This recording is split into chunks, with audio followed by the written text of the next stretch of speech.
Райно Иванова и Райно Ивановата кобилка, Еню Мисълски Мухтарин, Еню за Васил проводи, Васил при Еню отива. Еню на Васил думаше: Василе, бени маратник, нещичко ще ти помолим за твоята сестра Марийка и твоята картаж кобилка. На султана да я дадеме, султанче Адилгерето, селото да ни запази. Еню ли селски мухтарин, халал ти давам кобилка, а на сестра си не давам. Васил си отива, чуди се още май си, как на Марийка да каже, че на Марийка продума. Марийке, сестро Марийке, тебе сестро искат на султана Дигерето, султана Бухалийският. Тебе ти сестро скриеме. Марийка, бати се думаше: бати ли, бати Василе, голяма ти се молба моля, натовари кола с жито, мен в житото зароби, че ме за Сливен заведи. Васил Марийка послуша, Марийка в жито зароби и са за Сливен тръгнали.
Имам свидни 3 места.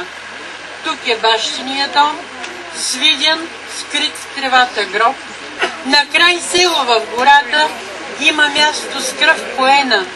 Всеки спира се с поклон, то е място на светци. Там гората ни расте, там тревата зеленей, спира птичката да пее, всичко в почет тук немей. Тук намерили смъртта 100 мъже с една жена. Тя паднала до сина, неразделни и в смъртта. Свел се турския таган и направил той поклон, че на майка любовта е най-силна на света. Днес потомците ви помнят, где сте паднали с чест. Приемете и от мен китка цвете и поклон.